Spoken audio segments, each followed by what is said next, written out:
Il était une fois une famille ordinaire dont la vie n'était pas particulièrement intéressante et dont les actions sont tout à fait banales. Laissez-moi vous conter leur année 2021. En fait, l'année 2021 débute pour tout le monde par un confinement afin de se cacher d'un méchant virus qui fait des siennes.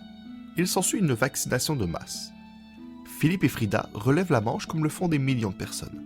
Le hic, c'est que Philippe n'aime pas les aiguilles. Lorsqu'il était enfant et qu'il recevait un vaccin, Philippe pensait à un gâteau au chocolat. Cette image le réconfortait et l'aidait à passer ce moment difficile. En 2021, ce truc semble moins efficace que dans le passé. C'est ce qu'il constate avec une aiguille dans le bras. D'ailleurs, qui est Philippe? Philippe est un enseignant d'histoire dans la vingtaine qui aime les dates et Louis XIV. En sachant cela, on peut dire sans se tromper que, sur le spectre de l'autisme, Philippe se rapproche un peu plus de Rain Man. Il aime les personnes âgées, plus spécifiquement des gens comme Gilles Vigneault et Serge Bouchard. Vous comprendrez qu'il a été affecté par la mort de ce dernier, qui est survenu cette année. Tout comme Philippe, Frida aime les personnes âgées, puisqu'elle s'occupe des soins palliatifs. Cette année, il a d'ailleurs été assermenté médecin de famille. Philippe en est bien heureux, puisque lorsqu'ils prendront l'avion, cela va permettre à Philippe de réaliser l'un de ses plus grands rêves. Qu'un passager ait un malaise en plein vol et qu'il puisse crier « Ne paniquez pas, il y a un médecin dans l'avion ». Au travail, Frida se sent un peu comme un chien dans un jeu de quilles. Elle qui n'aime pas particulièrement les chiens, et encore moins les quilles. Être médecin est un métier plus difficile qu'on pense. Ils sont souvent épuisés. Les heures de sommeil manquent. Ce n'est pas pour rien que leur signature ressemble à une personne endormie. Cette année, Philippe et Frida ont adopté un chat qu'ils ont nommé Hector. Hector n'est pas un chat comme les autres. Il a la drôle de manie de se sucer la tétine. Oui, ce n'est pas la peine de reculer le balado, tu as bien entendu. Hector se suce la tétine. Frida dort avec des bouchons. Il doit probablement y avoir une corrélation entre cette information et le fait que Philippe ronfle. Quoi qu'il en soit, durant la nuit, Frida perd souvent ses bouchons. Et Hector se fait un malin plaisir de les manger.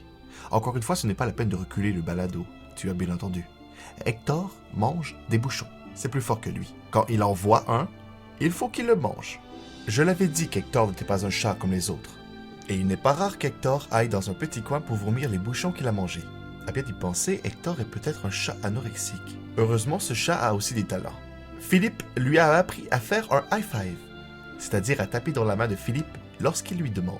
Il est vrai que Philippe lui donne une gâterie pour chat en échange. Mais bon, il n'y a rien de gratuit dans la vie. Même pas un high five. Philippe a un frère nommé Alex qui possède plusieurs animaux. Il habite avec sa copine qui porte le nom de Laura. Ils ont deux chats appelés Horus et Loki. Pendant quelque temps, ils ont été les propriétaires d'Avoine, un furet.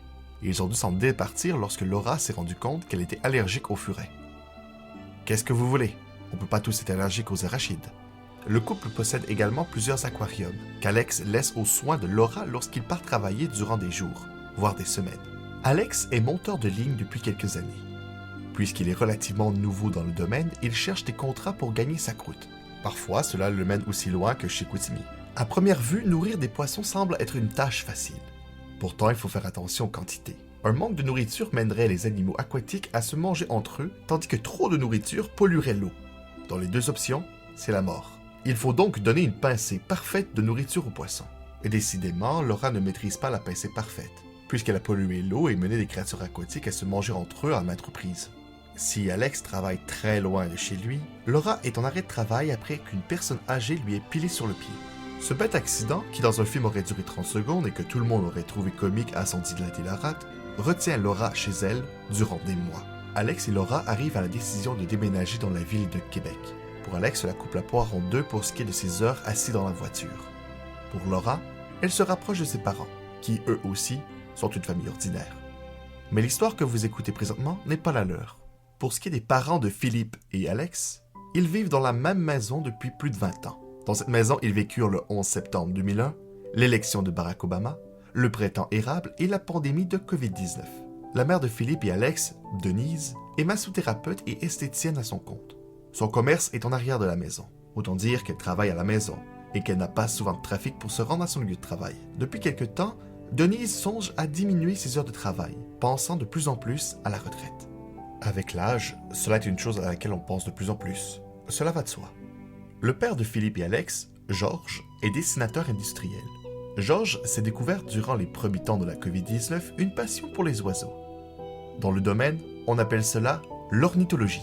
Il en profite donc durant ses vacances avec Denise sur la côte nord pour photographier des espèces volatiles qu'il ne trouverait pas dans sa cour arrière. Alors que le confinement touche à sa fin et que le printemps montre le bout de son doigt, ou de son nez, je ne sais plus, Philippe, Frida, Alex et Laura donnent rendez-vous au restaurant à Georges et Denise. Cela faisait des mois que Georges n'était pas sorti de chez lui, mis à part pour aller travailler.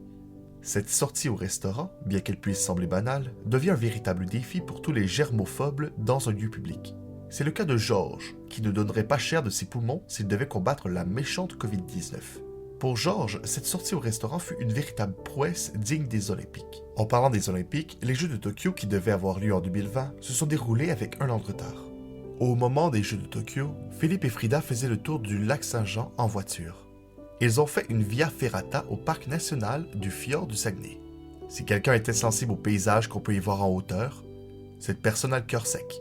Plus l'ascension est en progrès, et plus Philippe se colle à la montagne. Il se défend de ne pas avoir peur des hauteurs. Selon lui, s'il fait l'étoile avec ses membres le long de la paroi, c'est parce qu'il n'est seulement pas à l'aise en hauteur. Je me permets d'en douter. Alors que l'hiver approche, Philippe pense aux ours qui s'enfoncent dans leur tanière pour l'hiver. Il faut savoir que durant leurs vacances au Saguenay, Philippe et Frida ont visité le musée du fjord et ont parcouru l'exposition Brun, Blanc, Noir, les ours du Canada. Dans cette exposition, les visiteurs apprennent, entre autres, que les ours attaquent très rarement les humains. Et lorsqu'une attaque survient, il y a des éléments précis à tenir compte. Les attaques arrivent généralement au printemps et sont faites par les femelles qui s'occupent des petits oursons. Les femelles veulent protéger leur territoire et surtout leurs enfants. C'est donc la peur qui guide les attaques des ours sur les humains. Vers la fin de l'année, Philippe est allé avec Dylan, son filleul de 9 ans, voir la pièce de théâtre pour enfants Lou dans la nuit. L'histoire raconte une nuit dans la vie de Lou. Il faut savoir que Lou est une petite fille qui aime bien sa maison. Mais lorsque la nuit tombe, sa maison lui fait peur. Philippe voulait voir cette pièce avec Dylan, puisque celui-ci a peur du noir. Dans cette pièce, Dylan et Philippe se sont rendus compte d'une chose.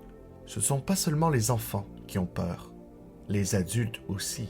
La peur, l'angoisse et le stress sont des émotions humaines que tout le monde rencontre au fil de sa vie. Dylan, par exemple, a peur du noir, tandis que Philippe a peur des aiguilles et des hauteurs, même s'il dira plus tôt qu'il n'est pas à l'aise loin du sol. Le travail est également une source d'inquiétude. Nous pourrions en parler à Frida et Denise dont les emplois sont très demandants. Sans oublier Alex qui doit parcourir des distances de plusieurs heures pour aller travailler, ou alors Laura qui, à cause de son pied, ne peut plus travailler. N'oublions pas ceux qui, comme Georges, ne sont plus aussi à l'aise de sortir en public qu'ils l'étaient auparavant. Chacun traverse ses peurs, ses doutes et ses angoisses. Cela fait partie de l'expérience humaine. Ce fut particulièrement le cas en 2021. Heureusement que cette famille ordinaire dont vous venez d'apprendre à connaître peut compter les uns sur les autres, parce que même s'ils sont seuls et isolés, ils se sentent ensemble. L'année termine comme elle a commencé. Le virus de la COVID-19 refait des siennes.